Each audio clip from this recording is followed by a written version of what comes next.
तो supreme God emperor के पिछले एपिसोड में हमने देखा था वहां पर 5 साल का समय बीत चुका था, जिसके बाद हम 5 साल के बाद के सीन को देखते हैं जहां पर मिस बाओ मुयुन से मिलने के लिए उसके ब्लड अलायंस में आती है। हमें उस बीच ये भी पता लगा था कि किन मेंग्यू प्रेग्नेंट है। अब आगे इस एपिसोड की शुरुआत में हम मिस बाओ को अंदर आते हुए देखते हैं, जो कि कहती है मुयुन तुम एक बहुत अच्छे एलाई हो और तुमसे मिलकर काफी समय हो चुका है। जिसके बाद मुइन भी मिस बाओ को देखकर काफी ज्यादा खुश हो जाता है। जिसके बाद मिस बाओ मुइन को ग्रीट करते हुए कहती है मुइन तुम्हें देखे हुए सालों बीते हैं। जिसके बाद मुइन भी कहता है हाँ जरूर 5 साल हो चुके हैं, लेकिन आपके त्यागो पवेलियन का धन्यवाद। तब से हमारा ब्लड अलायंस काफी बारी आपस में बिजनेस डील के लिए मिल चुका है, लेकिन आज आप फाइनली यहाँ पर हो और इसे आप अपना ही घर समझिए। जिसके बाद हम मिस बाओ को देखते जो कहती है मुझे डर है कि ऐसा नहीं है। जब से ब्लड अलायंस की पावर बढ़ी है 72 आइसलैंड का बिजनेस बंद हुआ है और मैं सोच रही हूँ कि 72 आइसलैंड को इवैक्यूएट कर दिया जाए। जिस पर वो हैरानी से कहता है इवैक्यूएट। जिस पर मिस बग कहती है क्यों, इसका एक कारण है। हालांकि ब्लड अलायंस के पास त्यानबू पवेलियन का कुछ बिजनेस है, लेकिन फिर भी त्यानबू पवेलियन के पास से बिजनेस बेटर है, जो कि पहले हमसे शैडो पवेलियन और लैंजिंग बिल्डिंग ने चुराया था। और ये चीज तो मुझे मेंशन करने की जरूरत भी नहीं है। और जब 72 आइसलैंड को ब्लड अलायंस के द्वारा कंट्रोल किया जाता है तो ये हमारी कोऑपरेशन को अगले स्टेप तक पहुंचाने का एक जरिया होगा। जिस पर मुइन कुछ सोचे लगता है और कहता है अच्छा तो क्या लैंजिंग टावर और शैडो पवेलियन तुम पर हमला करना चाहता है। जिस पर वो हंसते हुए कहती है सच में तुम बहुत ज्यादा समझदार हो। हालांकि अभी तक उन्होंने हम पे हमला नहीं किया है, लेकिन लैंजिंग टावर और शैडो पवेलियन हम पर हमला करने की प्लानिंग कर रही है 10,000 माउंटेन पर वहाँ के बिजनेस के लिए। तो पहला चीज तो मैं ये करने के लिए आई हूँ और दूसरी चीज मैं तुमसे मदद मांगने के लिए यहाँ पर आई हूँ। जिस पर मुइन उससे कहता है मैं तुम्हारी किस तरह से मदद कर सकता हूँ। जिस पर मिसबा मुइन से कहती है मैं मारने में और लड़ाई करने में उतनी ज्यादा बेहतर नहीं हूँ, लेकिन मैं तुम्हारे और तुम्हारे ब्लड अलायंस के साइन बोर्ड के बारे में जानती हूँ। तो मैं आशा करती हूँ कि तुम मेरी मदद करोगे और कुछ एक्सीलेंट ग्रेड की एलेक्सर और मैजिक वेपन बनाने में हमारी मदद करोगे। उसके बाद तुम 10,000 माउंटेन में इन सभी एलेक्सर को लाना, इससे हमें एक अपर हैंड मिल जाएगा इस बैटल में। जिसमें मुइन कहता है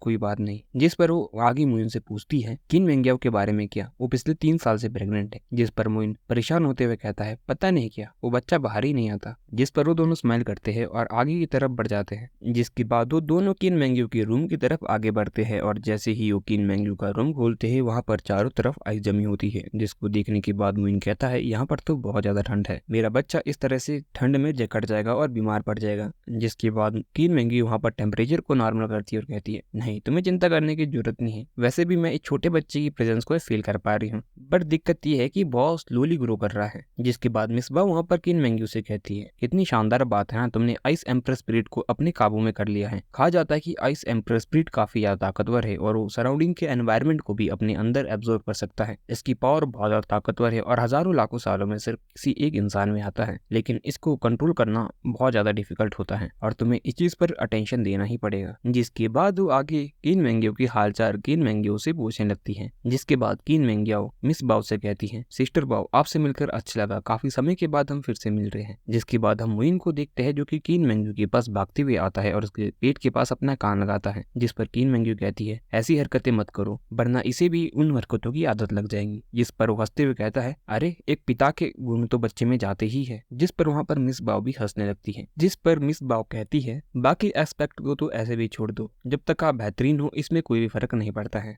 जिसके बाद हम किन मेंग्याओ को देखते हैं जो मुयुन से कहती है पिछले 5 साल से तुम कल्टीवेशन कर रहे हो, लेकिन मैं तुम्हारी पावर यहाँ पर ज्यादा बढ़ते हुए नहीं देख पा रही हूँ। जिसके बाद वो मुइन के कान खींचती है। जिस पर मुइन कहता है कोई बात नहीं तुम चिंता मत करो, मैं जल्द ही बढ़ा लूंगा। तभी किन मेंग्यू मुइन के चेहरे को देखती है और बात को समझ आती है और कहती है क्या बात है। जिस पर मुइन कहता है बस कुछ नहीं ज्यादा, लैंजिंग टावर और शैडो पवेलियन के अटैक से हमें बस त्यानबू पवेलियन को बचाना है और उनकी मदद करनी है। जिसके बाद हमें भी केक का एक हिस्सा खाने को मिलेगा। जिस पर किन मेंग्यू समझ आती है और कहती है बीच क्लैन सच में काफी ज्यादा मिस्टीरियस क्लैन है और वो बीच क्राफ्ट और एंशिएंट मैजिक को मेजर करते हैं। हालांकि मैं इन लोगों से ज्यादा फेमिलियर नहीं हूँ, लेकिन फिर भी मैं इनके बारे में थोड़ी बहुत चीजें जानती हूँ। वो जादूगर या सॉर्सरर कुछ पॉइजनस इंसेक्ट के साथ हर साल या कहोगे पूरे साल कुछ ना कुछ करते रहते हैं और वो अपनी बॉडी में पॉइजन को रिफाइन करते हैं जो कि पिल के अलावा नहीं निकलता है। और उसके अलावा वो पीपल उतने अच्छे नहीं है कि रिफाइनिंग में। जिसके बाद मुइन कहता है अब जबकि शॉमिंग इमोर्टल एग्जीक्यूशन फॉर्मेशन फॉर्मेशन पूरी तरह से कंप्लीट हो चुकी है। अब जब तक गॉड खुद ही इंटरवेन ना करे उस फॉर्मेशन को कोई भी तोड़ नहीं सकता। इसके बाद हम लैंडिन टावर और शेडो पवेलियन में खुद जाकर स्वांग की बाजू को काटेंगे। शू मेंग डोरमेट में 5 सालों तक रहा है। अब समय आ चुका है। तियान बुआन भी रिकवर हो चुका है। अब समय आ चुका है कुछ करने का। जिसके बाद किन मेंग्याओ कहती है कि एल्डर तियानी चाहते हैं कि तुम उन्हें रिकवर करो क्योंकि तुम लोगों की इलनेस ठीक करने के लिए माहिर हो और मैं तब तक यहाँ पर रहूंगी। जिस पर मुन कहता है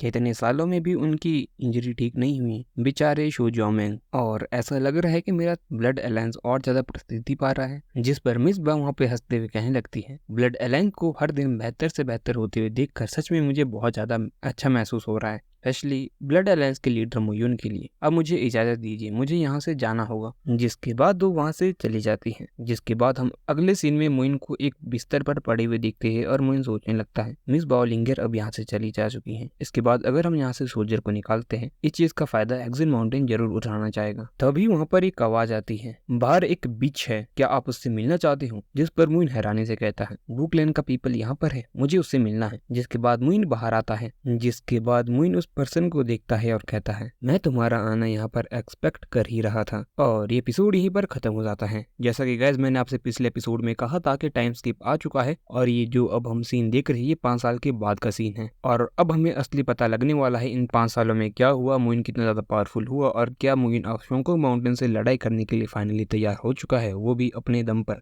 क्योंकि हम एक बात जानते हैं कि मुइन कभी भी किसी भी सेक्टर पर तब तक हमला नहीं करता है जब तक मुइन खुद उनको हराने की कैपेबल नहीं हो जाता है। हमने हर एक आर्क में देखा है जब भी मुइन ने किसी शक्ति या पावर को खत्म किया है, जब तक मुइन खुद उनके बराबर स्ट्रांग नहीं है वो किसी भी अपने एलाई के दम पर उन पर हमला नहीं करता है। क्योंकि मुइन को पता है एलाई कभी भी पीछे हट सकते हैं। जब तक आप खुद ताकतवर हो आप हमेशा टॉप पर रहोगे। सेम चीज शोंगकोंग माउंटेन के पास भी है। उन्हें भी पता है कि अगर वो मुइन पर डायरेक्टली हमला करेंगे उन्हें बहुत ज्यादा नुकसान का सामना करना पड़ेगा, जिससे उनका शोंगकोंग माउंटेन की रेपुटेशन और उनकी टॉप पोजीशन भी खतरे में आ सकती है। इसीलिए वो भी ये चांस नहीं लेते हैं। बाकी खैर अब इंटरेस्टिंग सीन होने वाला है। पहले तो हमें तियानमू पवेलियन, शेडो पवेलियन और लैंगजिन पवेलियन के बीच में फाइट देखने को मिलेगी और वहां पर शोंगकोंग माउंटेन किस तरह से इस अपॉर्चुनिटी का एडवांटेज लेने की कोशिश करता है हमें आगे पता लगेगा। क्योंकि पिछले 5 साल में मुइन ने थोड़ी भी यहाँ पर कसर नहीं छोड़ी है और पिछले 5 साल तक पूरे पीस में गए हैं, कोई भी मेजर लड़ाई नहीं हुई है। खैर बाकी अगले एपिसोड में ही सब कुछ पता लगेगा। बाकी मिलते हैं अगले वीडियो में, तब तक के लिए tata, take care and bye bye.